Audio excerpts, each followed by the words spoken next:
Hello, my name is Callum Hams and welcome to Simple English. You've clicked on this link because you want to find out more about aphorisms. Well, let's start with the basics. What is an aphorism? Google defines an aphorism as a pithy observation which contains some general truth. Well, stick around because we're going to dive further into that.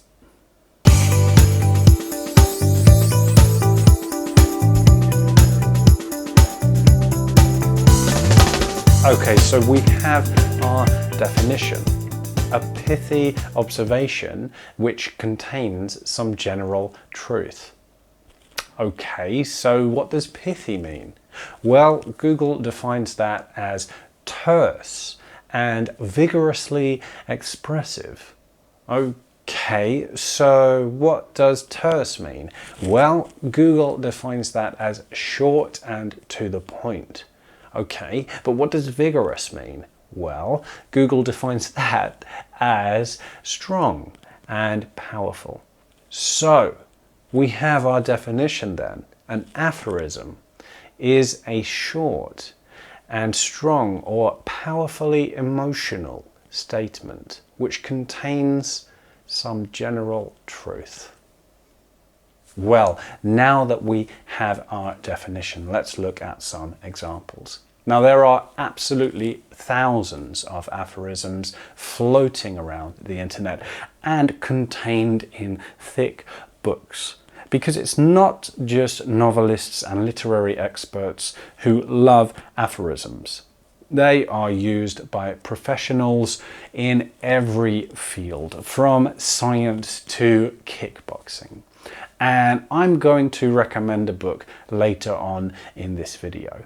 But for the sake of focus in this video, I have decided to choose aphorisms from one of the world's most famous and possibly the best writers, William Shakespeare. So without further ado, let's look at the first. It is a wise father who knows his own child. I really like this one because I think it's very true. Not many fathers actually know their children, and only the wise ones really do. And another one, he that dies pays all debts. Now, I'm not really sure if this is Shakespeare's advice to me to say, hey, here's how you could get out of your student debts. Because certainly anyone who dies no longer has debts to pay. Or does he mean that when you die, you pay the debts with your death? But it's nice, isn't it? He that dies pays all debts. And here's another one. Wisely and slow, they stumble that run fast. I interpret this one as some instructional advice, as in you should go wisely and slow because you will stumble if you try to go too fast. And another one, a light heart lives long. I really like the alliteration here, la la la la la. A light heart lives long. I also like the brevity of this statement. I love how nice it sounds. Unfortunately, I don't think many people have light hearts, so we're very unlikely to live long, but it's good advice nonetheless. Here's another one. Everyone can master a grief, but he that hath it. This is so great because we all know that when we are grieving or when we feel sad, the whole world and his brother can give us some advice for that. But the person actually who has the grief and is trying to cope is going through the hardest time ever. So, everyone can master a grief, but he that hath it. It's really beautiful. And try another. We know what we are, but not what we may be. Isn't that beautiful? Because I think so many of us struggle with that vision in our heads of imagining who we can become, but we don't know what we may be. We know what we are right now, in this moment. But isn't it beautiful to think that the future is so open and holds so many possibilities? We know what we are, but not what we may be. And try this one on. Misery acquaints a man with strange bedfellows. Well, I don't know how you would interpret that, but I interpret it like this. Hey, if you keep sleeping around, you're only going to get misery after misery after misery. Misery acquaints a man with strange bedfellows. Think about it. And how about this one?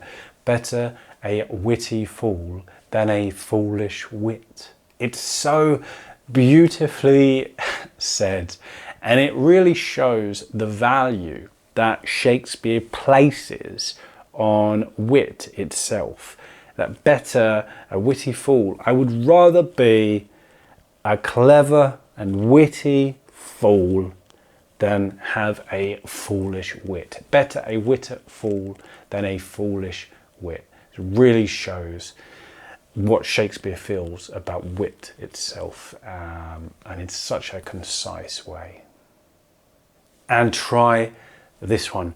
The better part of valour is discretion. Oh, beautiful. So be courageous, be brave, have valour, but be discreet about it. Don't brag. Don't shout out your achievements.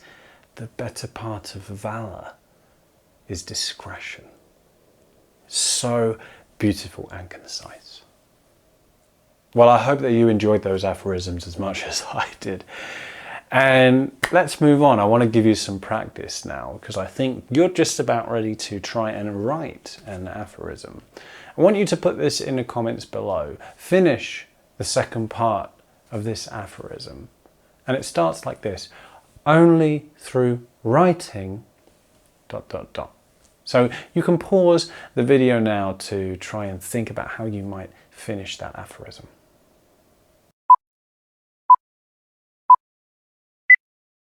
So now that you've done that, I think it's about time to start work on that poem that you've been wanting to write.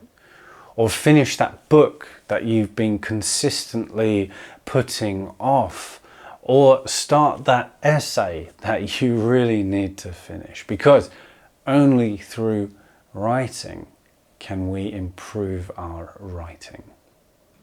And if you do want more information about aphorisms, then I highly recommend the book, Geary's Guide to the World's Greatest Aphorists. Now, I did mention in the beginning of this video that I would recommend a book later on, and that's the one. The reason I think this book is much better than other aphorism books is because other aphorism books organize the aphorisms in genres like nature, or aphorisms about the human spirit, or aphorisms about water. And I actually think that the aphorisms, even though they are about water, for example, might be about something figurative or metaphorical. So they might have the imagery of a lake, but they might be about life or beauty or love. And so I feel that those aphorism books are very limited when you're searching for an aphorism that might in that moment benefit you. What Geary's book does is it organizes the aphorisms by person. So there are, I think, 8 categories of types of people who write aphorisms or say aphorisms, and the aphorisms are listed under that section, under that person. So for example, you have comics or comedians, and in that comedian section you'll find Woody Allen, and there you'll find many aphorisms by Woody Allen. I think this is a better way to categorize aphorisms, because you can flick through the book in any way to any person that you want and read through all their aphorisms, and you might find something that strikes you at that moment, which is exactly what you need. In that way, you're more likely to be surprised. And that's why I recommend to you Geary's Guide to the World's Greatest Aphorists. And I will put the link in the description below. Please remember to like and subscribe to my channel if you feel that you have gotten some value out of this video. I really encourage you to go off and write now. That poem, book, essay, screenplay, whatever you've been wishing to write, go ahead, please go and write it. And when you finish writing, I'm still going to be here on YouTube making videos, because that's what I do. So I will see you in the next video.